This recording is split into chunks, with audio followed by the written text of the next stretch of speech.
Okay mga kababayan, Chris Ulo po at welcome po ulit dito sa ating YouTube channel. Pag-usapan naman ho natin mga kababayan itong si dating Senador Antonio Trillanes. At ito ho si 51 billion boy. Ganda ng tawag, no? 51 billion boy. Pag-usapan ho natin ito si dating Senador Antonio Trillanes. At ito hong si Congressman Pulong Duterte ng District 1 ba? Tama? Ng Davao? Na kung saan, alam nyo naman mga kababayan, matatandaan natin. Ito hong si dating Senador Antonio Trillanes na tumatakbo hong bilang mayor ho. Diyan ho sa Caloocan, Mapa North or Mapa North. Hindi yung Mapa North, Mapa North. At Mapa South ng Caloocan. Tumatakbo ho bilang mayor ho. Pakisuportahan ho natin yan mga taga Caloocan ha. North at South Mayor ho Antonio Trillanes. Matatandaan ho natin si dating Senador Antonio Trillanes ay nagsampa ho ng kaso nung 2024 dito ho kay Congressman Pulong Duterte about ho sa smuggling ho ng droga. Ngayon ho, kahapon mga kababayan, may update ho dyan. Nako, matindi ito. Mukhang makukulong si Pulong Duterte rito ha. Pakinggan ho natin mga kababayan. Ito hong ginawa ho ni dating Senador Antonio Trillanes. Ano sabi? Ako po yung nag-file kahapon ng karagdagang ebidensya para sa 6.4 billion illegal drug smuggling case na isinampa ko laban kay Pulong. Di natin titigilan ang Duterte crime family. Nako po, Sus Mariosep. Bukod ho rito kay General Torre, saluduhan din ho natin ito si dating Senador Antonio Trillanes sa ginagawang at pinapakita niyang katapangan para labanan ho itong mga ginawa hong krimen ng mga Duterte, mga kababayan. At ano na kaya nangyari dito? Sa tingin niya mga kababayan, kasi itong Davao, baha ho ng baha. Konting ulan, baha. O, di ba? Hindi ba iimbestigahan ho yung kung saan napunta yung pondo ng Davao na kung saan umabot daw ng 51 billion budget according Pax daw yan Pax daw yan according sa DPWH. Hindi ba ano yan? Oo, kasi Pax daw yan O, tingnan natin to ha. Pulong Duterte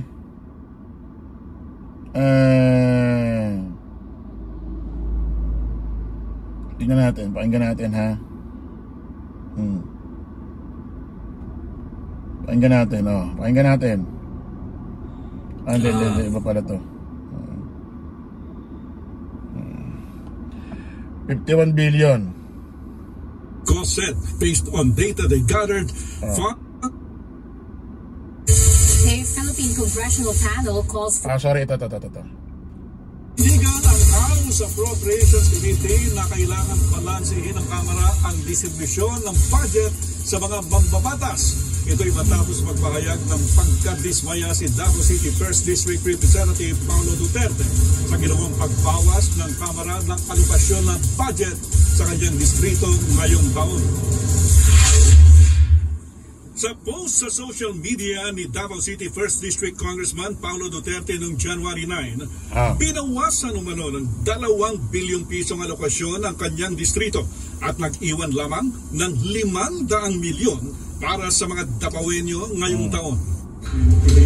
Pero ayon kay House Appropriations Committee Chair Elizalde Cook, gusto lamang nilang balansehin ang distribusyon ng pondo sa infrastructure projects sa mga distrito. So when I requested the Appropriations Committee and sa DPWH check the list, doon po ako nagulat. Base sa kanilang nakuhang datos mula sa unang termino ni Congressman Paulo Duterte noong 2020 hanggang 2022, sa panahon na presidente pa ang kanyang ama, umabot sa 51 billion pesos ang naibigay na pondo para sa infrastruktura sa kanyang distrito. Grabe. Wala bang, hindi ba ano to, hindi ba dapat imbestigahan to or ano? Kasi isipin mo, saan napunta kaya itong 51 billion pesos na ito, ano? Kasi kung may mga pinuntahan naman ito, wala namang problema, may mga mapapakitang resibo. Pero ang nakakapagduda kasi rito, para sa mga para sa mga instruktura na kung saan aayusin yung mga daan, yung mga ganito, para hindi bumaha, maayos ang mga daan. Ang ano ng mga taga-Dabawen nyo dyan, baha raw ng baha, konting ulan lang, baha na ng baha. So, bakit ganun? Saan dinala yung 51 billion pesos? Isipin mo, from 2020 to 2022, umabot ang pondo ng 51 billion. What? 51 billion? Ano yan? Dubai na ba yung lugar? Dubai na ba yung lugar ninyo? Noong 2020, pinanukala ng Malacanang ang 4.6 billion fund para sa kanyang distrito. Nang aprubahan ng Kongreso, nadagdagan ng 8 bilyong piso, kaya't naging 13 billion pesos. 2021, nagpanukala ang Malacanang ng 9.6 billion infrastructure budget para sa First District ng Davao. At pagdating sa Kongreso, ito ay naging mahigit sa 25 billion pesos. Noong 2022, ang panukala ng Malacanang ay 10 bilyong piso. Ito ay dinagdagan ng Kongreso at umabot sa 13 bilyong piso. Kumpirmado ito ng DPWH. Sa kanilang ahensya, binabagsak ang pondo sa infrastruktura para sa bawat distrito. Actually, sir, kita nyo, kumpirmado ng DPWH ito. Ibig sabihin, kumpirmado, PAX ito. Totoo ito na nagkaroon ng budget ang Davao noong 2020 from 2022 lang, 2 years ng 51 billion pesos. Naramdaman nyo ba yung mga taga Davao?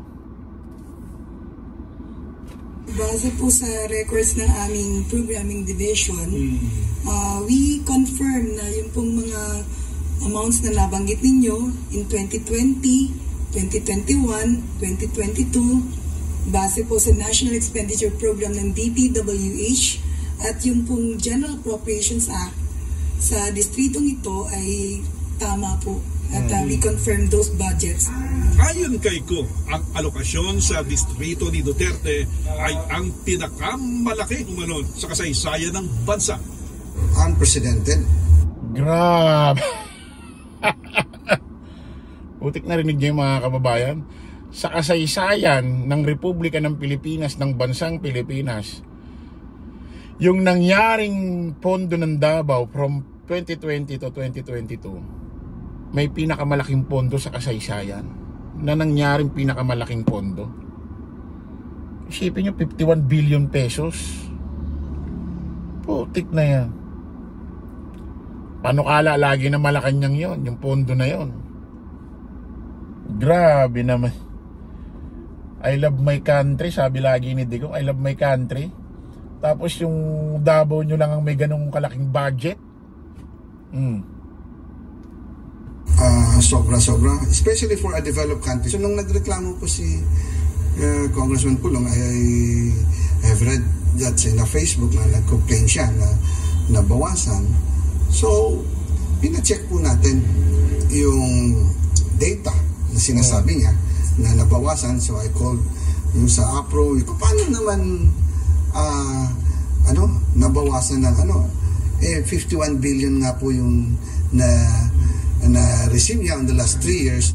Dagdag niko, ang karaniwang alokasyon sa mga distrito ay mula 500 million hanggang sa mataas na 4 billion pesos. Depende sa laki o liit ng distrito. Ayon naman sa Department of Budget and Management, nangangahulugan na may ibang distrito ang nabawasan ng alokasyon kung may distritong nakatanggap ng increase sa budget. We have to be very certain. Isipin mo, noong panahon ni Digong, narinig nyo. Sa sobrang laki ng budget ng Davao, 51 billion sa loob lang ng 2 taon, may mga nabawasang pondo na mga lungsod at lahat yun dinala sa Davao. Tapos sasabihin, I love my country. I love my country, putik, lahat yata ng pera ng pondo doon yun na dinala sa Davao. Ginawa nyo dyan, tapos ngayon baha pa rin.